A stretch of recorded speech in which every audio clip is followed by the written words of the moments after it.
Houston。各位，好多人都話佢哋係真嘅民主。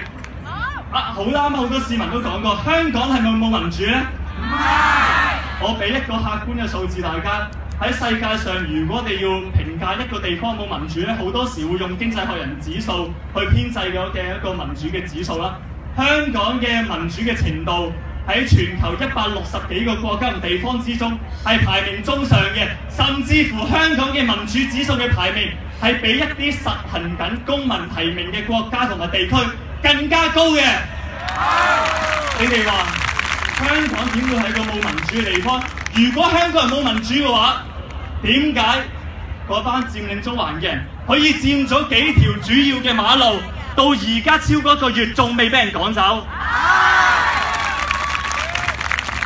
香港過去係一個講自由嘅地方，自由一個最基本嘅原則就係我嘅自由唔會侵犯你嘅自由。事實上呢，我係尊重所有嘅，即係我哋應該尊重所有嘅市民表達佢哋嘅意見嘅自由。如果呢班即係佔中嘅市民去返示威區，去返政府建議嘅公園示威，冇人會阻佢。但佢哋而家佔咗條馬路，佢哋表達咗佢嘅意見，但係佢亦都損害咗其他道路使用者嘅權益。點解佢嘅自由會高過我哋用條馬路嘅自由？過去嘅1個幾月，喺灣仔區同埋中西區好多嘅中小學已經停課咗超過1個星期，有好多喺銅鑼灣啦、旺角啦嘅中小企嘅生意受到好大嘅影響。我好多朋友住喺南區、住喺中西區嘅，佢同我講，之前喺南區如果要出嚟銅鑼灣啦、出到嚟灣仔啦，可能只需要半個鐘頭左右，但而家要超過1個鐘，甚至乎要2個鐘。點解呢班佔中嘅人，佢哋為咗表達佢哋嘅意見，而要咁多嘅市民陪佢一齊犧牲？而且呢班佔中嘅市民，佢表達佢嘅意見，佢哋可以代表到大多數嘅市民咩？唔可以。直至到8月31號，全國人大常委會公布咗政改嘅決定之後，好多唔同嘅機構做咗好多唔同嘅調查。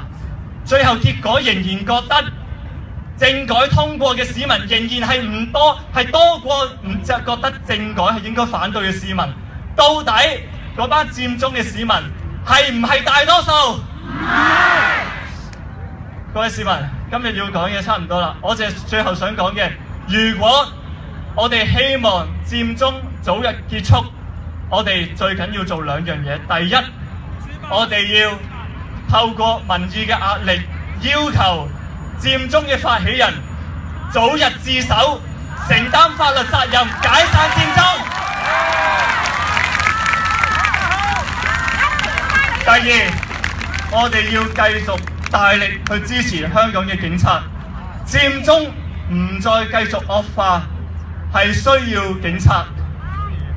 佔中最後可以順利結束，用一種較為平和嘅方式結束，亦都需要香港警察，所以我哋要支持香港警察。多謝。